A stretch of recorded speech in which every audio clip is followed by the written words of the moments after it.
Centani, and welcome to Godfather Minute. This is the podcast where we go through the Godfather minute by minute. I am Alex Robinson. And I am Joey Zaza. And together we are the Godfather Minute Zaza Brothers. That was my best Zaza. A calm Joey Zaza. That was pretty good. Well, I guess every time we imitate him, we're always imitating not him, but the people who are after him. Yeah, usually Vincent, I guess, is the one we're imitating. But he's all calm and cool, Alex. Does he ever refer to himself in the third person? No one treats Zaza this way. I don't think so, but he seems like a natural fit for that, Yeah. right? Yeah, the Dapper Don. You have disrespected Joey Zaza. He has made money for you. He has given. Now he will take. Today we're talking about minute 105 of Godfather 1. We're still not up to Joey Zaza yet. We're still in Godfather 1. I think by the time we get to Godfather 3, we will have been talking about Godfather 3 for an equivalent amount of time of the length of the movie itself. Oh, I definitely believe Probably, that. right? Yeah. Will we have spent at least 2.5 hours talking about GF3? Yeah. Yes. Okay. Well, figure if we spend 5 minutes per episode talking about GF3, then at the end we'd have like a bunch of minutes. So that would add up to more than 3 hours. Should I go back and put it all together, like one GF3 super analysis? Well, I'm hoping that our Patreons will come through and get us up to that goal, and we'll finally get to do that commentary that we want to do for GF3. Yeah. So anyway, but today we're talking about minute 105 of GF1. Alex, e minuto numero 105. 105. Yeah. 105. Sounds like a great band name or a stage name. Or a bounty hunter. Look out, it's 105. It does, yeah. So minute 105, we're in Sicily still. And Mikey, Apollonia, and her extended family go out on their first date together. And the minute ends with Mikey presenting Apollonia with a little gift. Yeah. A token, as it were. It's kind of weird. What? This whole thing. This whole This whole Sicilian dating thing? I mean, I know these things have been going on between men and women for throughout history for thousands of years. That's right. I guess to our modern American eyes, it's weird that the whole family goes out on the date and that like he basically just saw her and said, "Okay, I want to go on a date with her." He doesn't, he's never even spoken to her, or heard how she talked or anything. So, so I guess in olden time, but I guess throughout a lot of human history, arranged marriages were like the common thing. Yeah. And does this qualify as arranged? I wouldn't say it was arranged. I would say it's more of a like a very formal courtship, but it's not like, as far as we know, it's not like Don Vitelli and Don Corleone got together and said, "Oh, you know what? They'd be a good match for each other." I think they're the same person. You think so? I think Don Vitelli and Don Corleone look very closely at the bone structure, their faces, and the wrinkles. Mustache Pete's. So are you saying that Apollonia is actually Don Corleone's daughter? Yes. And Michael is adopted. Whoa. Yeah. He was adopted by Tom Hagen when he found him in the streets. Didn't Fredo say that in GF2 when he's talking with Michael in Cuba? He says, "Mom used to joke then she found me outside." Oh, right. Outside the doorstep. Or I forgot what he said. Like Santa left me. Or something. Maybe it was Michael. Maybe. It was Michael all along. He's like, "It was you all along. Mama told me it was you all along. Left you outside. You broke my heart, Mikey." Michael goes running off into the Cuban night. "Oh, you still my brother." Michael, come on, get in a plane. It's the only way off the island tonight. That sounds like a young Hyman Roth doing it. It's the only way off the island. When Freddie, he spent a lot of time. I know he said he didn't know those guys, but spending enough time with them, it's bound to rub off. Michael, come back. The plane's the only way off the island tonight. If I don't see it, don't forget. Health, the most important thing. That'd be funny if Fredo. That would really be a clue if Fredo started throwing in like Yiddish phrases all the time because he was just like without even realizing it. Oh my gosh! Mikey, they think I'm a schmuck. That would be the long con. The Fredo is really Hyman's son, but at birth he left him at Mama's doorstep, and Mama took him in as her own. But all along, Fredo's sort of like programmed to betray the Corleones, which he ended up doing. Yeah, wow, it's like one of the Greyjoys. Yeah, I'm not sure he knows it though. Is it sort of like the I'm making a Frank Sinatra connection? Is it like the what was the movie he was in with the World War II brainwashing? Manchurian Candidate. Yeah. He's a Manchurian Candidate. I have that sitting on my DVR. Have you ever seen it? I saw it years ago, but I'd like to see it again. Yeah, I've never seen it. So yeah, let's watch it. Speaking of watching things, another thing sitting in my DVR finally is The Freshman. Oh, great. The comedy with Matthew Broderick and most famously where Brando parodies his. So we should definitely do that for some bonus content in the future. Yeah, we'll definitely. watch it. And yeah, let's do it. I remember seeing it years ago and liking it and not even really being into The Godfather at that time. Yeah. Just liking it for the entertainment value. So now you'll like it even better now. Yeah. Going back to the dating scenarios, in my notes, I had written a question: is the setup we see in this scene, is it better or worse than how dating occurs now? And is that better or worse than how dating occurred pre-internet? Well, it depends on what your goal is. I think people in olden times might be a little surprised, or they maybe think it was funny how much importance we put on romantic love in a marriage, as opposed to like, okay, is this a practical? Are these two a good fit for each other? Are they are they responsible? Do they complement each other's strengths and weaknesses and things like that? But we're just all about like, I fell in love and we got married. So and like shoulder width and like the hip curvature and like all proportions. Those like really, really fundamental traits in what's going to make a successful marriage. Yeah. So, so I don't know. It's an interesting. If you were a young man, which system would you want to be dating in? Pre-internet. Well, it's easy to say like, Sicily, 1940s. I think I would like it the way it was when I was younger and dating. Yeah. Like the idea of the internet and dating is like, I can't even imagine what that's like. But you let the computers do all the work. Yeah. It's all algorithms and formulas. You just plug in what you want. The way I understand it, you plug in what you want, that's what you get. Yeah. Garbage in, garbage out. It's that's that easy. I always say. Yeah. So, maybe we need to start a dating like a mafia dating app. Wait, what do you mean? Why is it a mafia dating app? It's because it's for families that are people that are in family businesses that want to hook up with other criminal singles. Exactly, yeah, criminal singles. That's it. Yeah, because you can't if you're a made person, if you're in the family business, you really can't mix, mingle, and definitely can't marry someone who's not in the family business. And look at Michael tried to do that. It just straight up didn't work. Kay hadn't bought in. Yeah, that's true. Well, but then you look at like Teresa Hagen and Sonny's wife.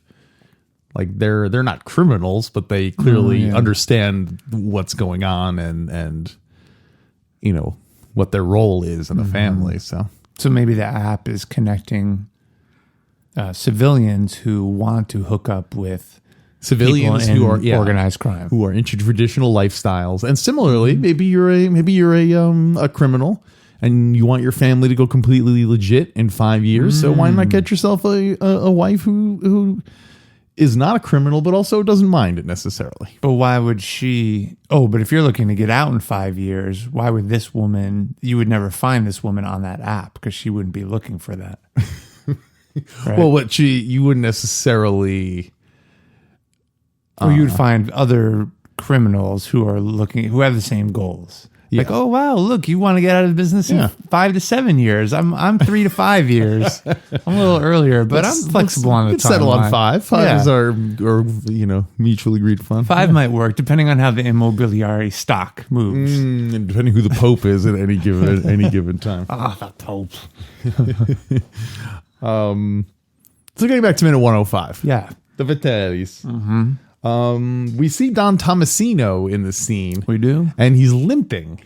Remember we were discussing whether or not he is in a wheelchair or anything like that, and I looked it up, and it is now canon that he sustained the injury when he was helping Don Vito Corleone avenge his family, and he got shot, and so that's he's not wheelchair bound, but he can't really use his legs, so that's neither of his legs. I don't think he's limping around. Wow. Or I don't know what exactly what this, but he can't walk for sustained times or whatever like that. So wow, he was a young guy then too. That's quite a wound. Yeah. So it must have been like 30 years ago previously. Well, this time it's probably like 25 years earlier, because Michael is a baby in Sicily when they do it, so it can't be much older.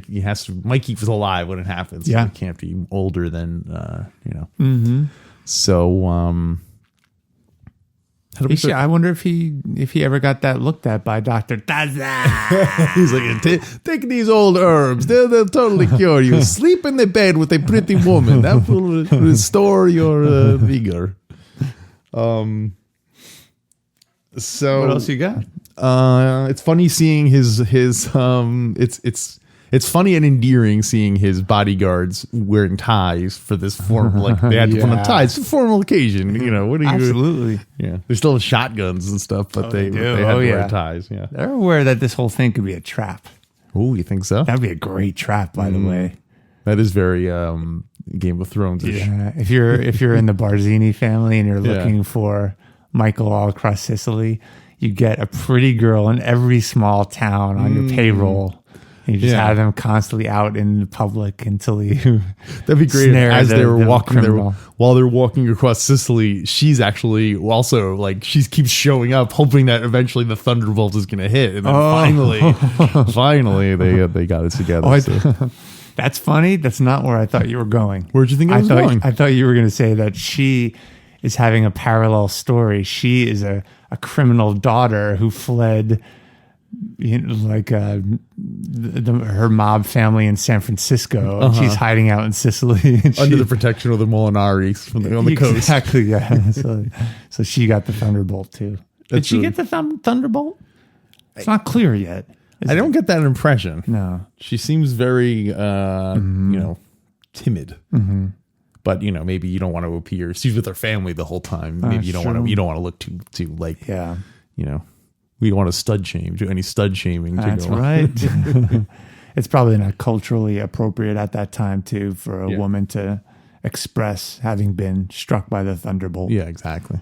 I got a few things from the book. Oh, is the book different than the movie?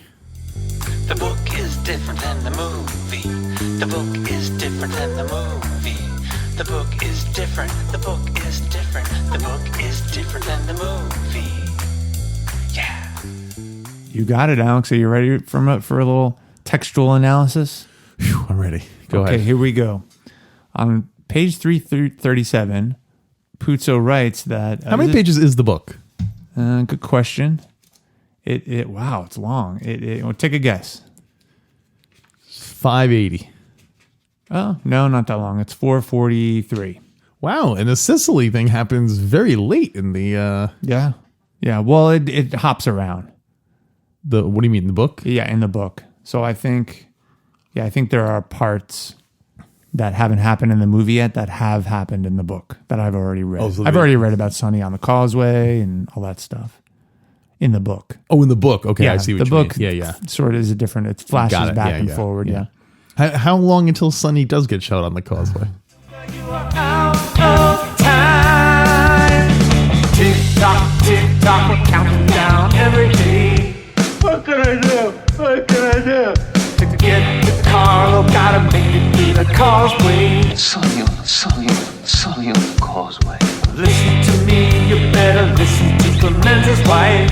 Don't forget the cannoli. Yeah. You're gonna pay the final toll with your life. All right. So, it's minute 119, in case you were wondering. Wow, you're just peppering me with all the musical interludes. I mean, it's just like I always want to know, like, who is the real Alex Robinson? Oh, Is the real Alex Robinson?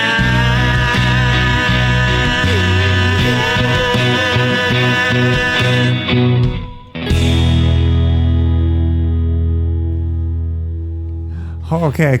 Stop the execution. I can't keep up with this. No, in all seriousness, I've got to start working on the next countdown, Alex. We do. Can you post some options for our supporters out there? I will post a poll on the Patreon page. So Okay. if you are a Patreon member, you'll see if you go to godfatherminute.com/support, and we will post a poll there as to what should be the next song next moment we count down to. Do we want to plant any ideas? Oh, Or you yeah, just yeah. wanna let the No, I was people going to come up with like you'll come up with 6 or some, 7 okay. things and let people pick. Okay, put something with Bonacera in there, Okay, just as a fun idea. sure. Yeah, you didn't get to do a Bonacera song last time. No, yeah. I eventually want to do a song featured on the life of Bonacera. Yeah. Like a concept album. I don't know about a whole album. Maybe it's like the Styx album. It's I'm Bonacera. I'm Bonacera. I clean up bodies that have been all shot. He's a corpse alley. He's a corpse alley. Valley, corpse valley. You should do a Paradise by the Dashboard Lights Oh, that is a style thing where it's like idea. different sections have different have different Yeah, musical I love themes to it. Well, maybe as a start, we'll just use that already use that music and those melodies, and we'll just put Godfather lyrics in there. That's great. Great idea. What would be the There's so many contexts in the Godfather that they can use for that. Yeah. I mean, the concept is a guy and a girl getting together, and the guy's not sure. Is it like Carlo and Connie? No, I think it should be. I think it should It'd be be Michael and the family. Oh, that's a good one too. Right? Yeah, because he's resisting, Yeah. and then he's. That is a good one. I was Yeah. gonna say. Let me sleep on it. I was gonna say Hyman Roth trying to get Fredo to sign up on his side. You know, will you join me forever? Well, when they call him in the middle of the night to see it, he's all like, "Let me sleep on it. I don't know you guys, but let me sleep on it." Hyman, let me sleep on it. Joey, well, let me sleep on it. What else is in the book you got there? So, so it was. By the way, it was minute 119 when Sonny gets shot on the causeway. So it was only like 10 minutes away. Very soon.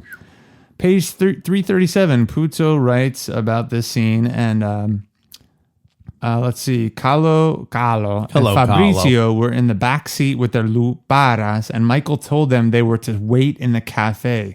They were not to come to the house. Difference in the book from the movie. Detected. Difference detected. Because in the movie, they're right there with him. Yeah. Mingling with the family. Yeah. Interesting, right? Yeah. I guess it's not that interesting. Hey, we're in Sicily. Come on. Oh, no, I know. Yeah. I'm grasping at straws here. Come on. Yeah. I'm grasping at luparas here. Let's see. Blah, blah, blah. I wonder if Puzo and Frankie F fought over that. Was Puzo like, no, there's no way they'd be at this wedding? And he's like, God damn it, they're wearing ties. They'll be there. Puzo's like, I'm going to call Paramount. Get the producers to come down here. Oh, yeah. I heard about that. He calls in Waltz. Oh, no. In the book, so in the movie, that this whole scene takes place outside when he meets Apollonia. In the book, not true. They're inside. What? They're inside the house. Inside the house, there were statues of the Madonna entombed in glass. Entombed in glass. Yeah. I like that. Michael. Like Han Solo in Carbonite. He met her, blah, blah, blah. Okay. So in the book, Michael gives Signor and Signora Vitelli gifts, presents. Alex, if you were Michael, what gifts would you have given them? I would give Mrs. Vitelli, Signora Vitelli, a maybe like some flowers, jewelry. Yeah. I would bring Signor Vitelli a brand new coffee maker. You know those Mustache Pete guys love coffee. So. That's right. No, I wonder if he likes Sanka as much as his New York counterpart. Is it like when it's like drinking, like it's like eating American like pizza and stuff? You're like, this isn't like this isn't our pizza. This is not my Sanka. Hashtag not my Sanka. Not my Sanka.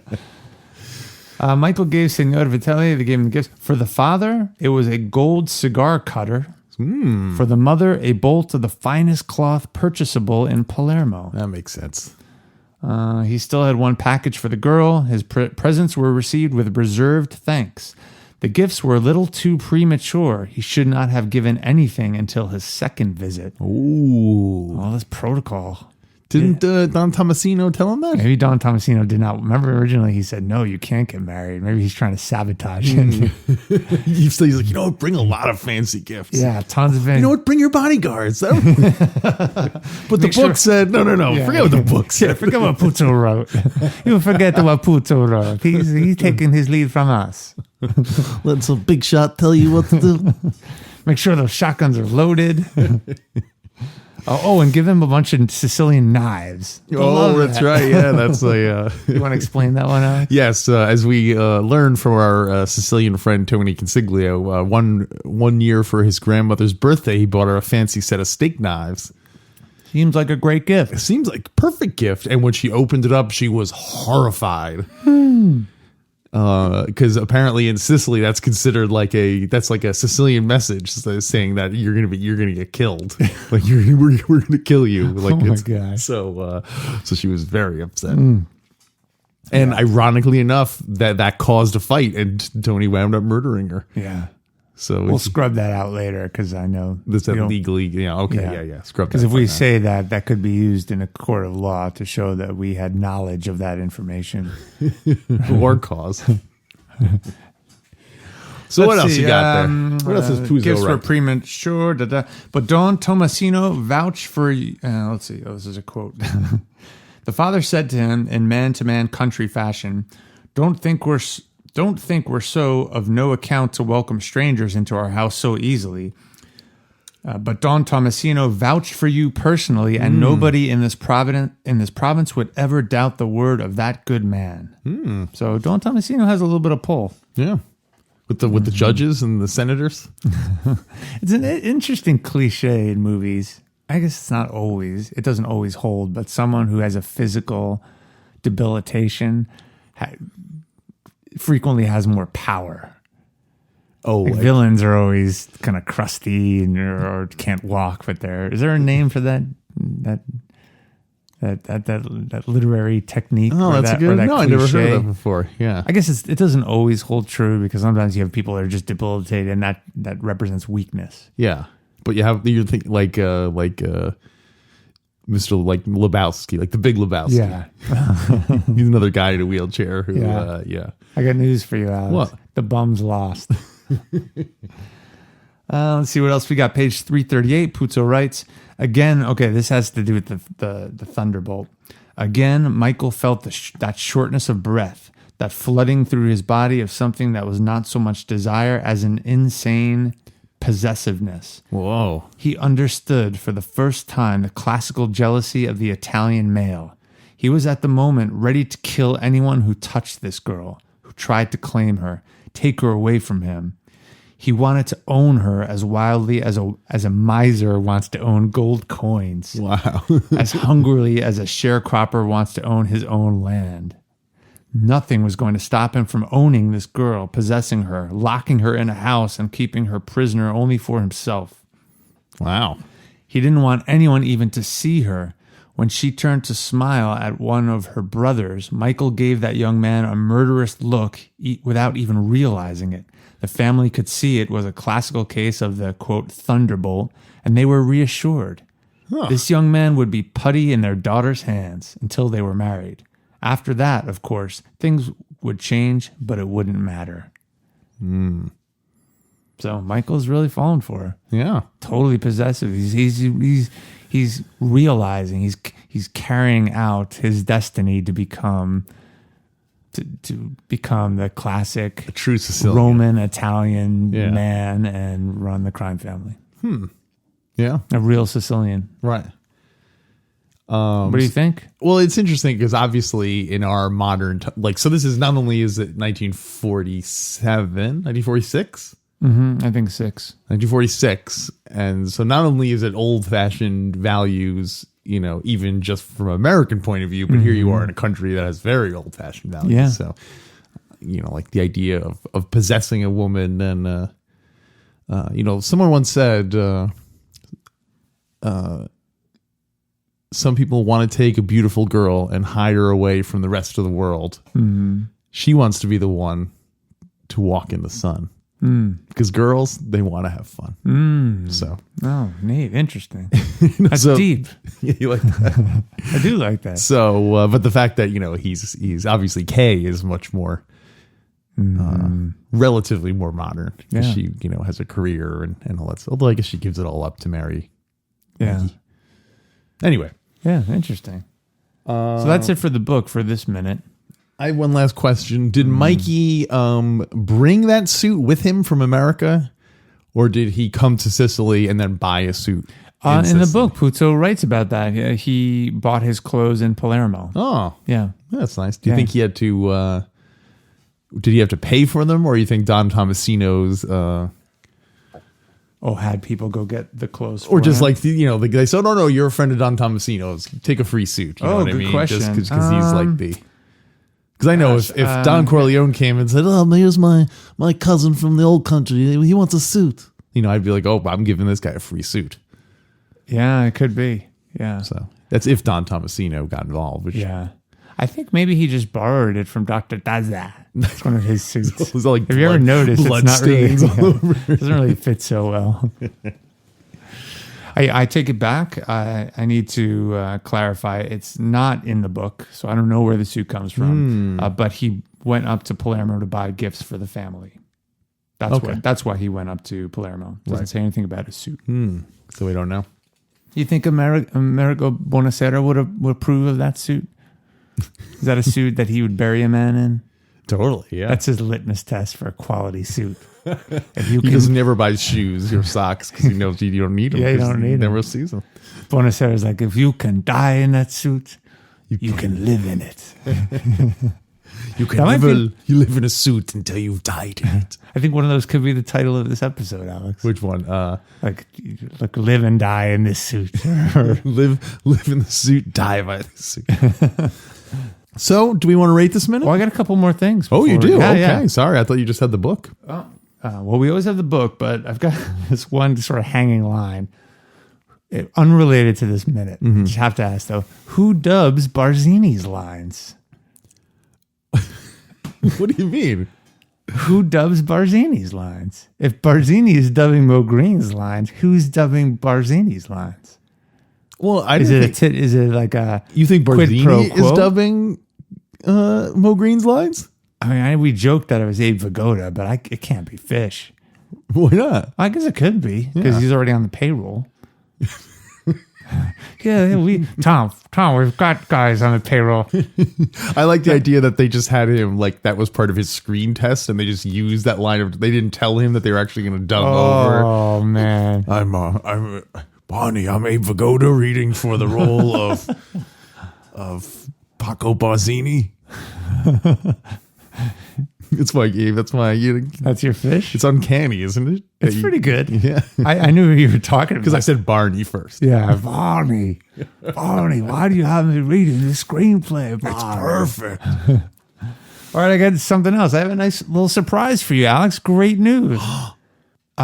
So maybe our listeners don't know this, but the day before, or yesterday, the day before we are recording right now, was your birthday. This is true. That's true. And in our Godfather mail pouch, we have a letter from none other than Ryman Hyman Roth. No way. Absolutely, yeah. So, all right. I haven't read it yet, so I need to open it. Are you okay if we read it on the air? Sure, yeah. Okay. Did was this sent via the post office or was it smuggled in trucks? It looks like it was sent to the regular post office. Where is it postmarked? A bunch of countries. It kind of like bounced around, a little bit. So I'll read it to you. Okay, what do you got? So here it goes. Happy birthday, dear Alex. May you have lots of love and wealth. But don't forget, none of that matters compared to good health. Mo Green says hello. He's here with me, too. He's still asking if his credit is good enough for you. For your birthday, you asked for money, but that's not what you meant. So we got you what you always wanted, real partnership with the government. They've relaxed restrictions on imports, and they're no longer a bother when we smuggle in molasses on the trucks of your father.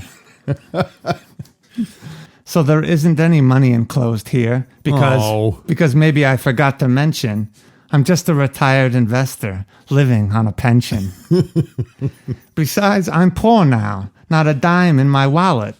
I spent the last of my dough traveling to Israel to cast my presidential ballot.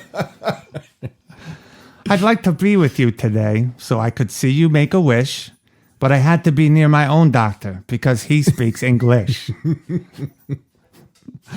Don't forget to invite your old friends to your party whenever you're ready. Eddie Levine of Newport will bring the Panino brothers, Dino and Eddie. So happy birthday, Alex. Enjoy your cake and birthday meal. You've been a great partner. You're bigger than U.S. Steel. Oh, that's great. Thank you. Sincerely, Ryman Hyman Roth. Ryman? It's tough to pronounce the H in Ryman. It is. I think you should draw a symbol, what his rap symbol would be, or his Ryman rapping symbol would be. Like an R-H-R. Yeah, his tag, yeah. That was nice. R-H-R. Yeah, because Ryman Hyman Roth. Got it, right? I get it. But it would be one kind of, one symbol that had all those letters. Here comes Ryman Hyman.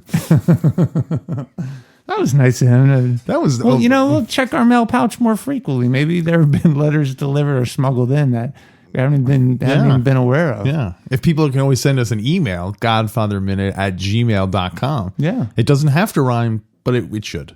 Yeah, sure. So, yeah. And tell us what voice you'd like it read in. And choose any Godfather character. We'll do the best that we can. Oh, my gosh. We're opening up a real... can of worms here. Barney, it's Alex's birthday. And he screwed up all my arrangements. If you could have a birthday greeting from any Godfather character, who would it be? Like they're leaving like a voicemail on your phone. Oh, that's great. So many. It's got to be K, right? I was going to say Tom Hagen, maybe just some like legal thing. We don't even know if you were born this year. Yeah. If we say happy birthday, that means we are acknowledging that you are here in our presence, and we can't do that. These men are licensed to carry wrapping paper. Yeah. Licensed to blow out birthday candles for the next 24 hours. All right. So let's rate it. Let's rate this minute. What you got? Well, one thing I'll say is I'm going to rate our analysis much higher than the minute. Oh, wow. That's very... Can I ask a clarifying question? Yes. What's the difference between 1 and 2 stars? 1 star.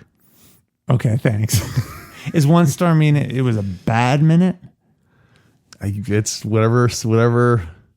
Or like you could do without it? You could have completely skipped the minute? I guess so.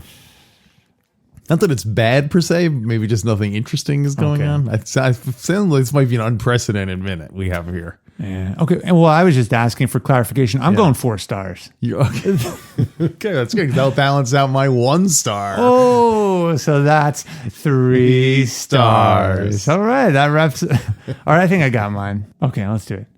1, 2. Oh, I did 2. I was going to do 2. The music. Yeah. Good point. Yeah. I was very close to doing 1. Yeah. Because let's face it, if we were watching this movie in regular time, this would definitely be I can get up and get my drink. Yeah, I know. Yeah, the more I think about it, though, we see Apollonia come down the stairs. It's not terrible. Well, you were thunderstruck when you saw her coming down the stairs. I'm ready to possess her, to cage her. I love the idea of Michael being like a Texan. She's coming down the stairs and he's like, his eyes get all bulgy. His tongue's all hanging out on the ground. He's like slapping the table. Spread out. To Carlo and Fabrizio. It's Mo Green. All right, then I guess that'll wrap up minute 105 and 105. Stick around for some really exciting bonus content, which will be revealed when you hear it. Yes. And for those of you who are in the greater Pacific Northwest, on August 24th, which is in 2 weeks? 2 weeks at the time of this recording. 2 weeks. We're going to be at the Big Movies by Minutes gathering here in Portland. You can meet a lot of people we will be doing a Star Wars / Godfather Minute crossover live thing. So it's a great great opportunity to come and meet us and other cool podcasters. So go to moviesbyminutes.com/Portland to buy your tickets. It's very cheap. I think it's like $5 or something. So. And a little teaser, our Star Wars Godfather collaboration. We're thinking of presenting our new script, Carlo Rizzi Strikes Back.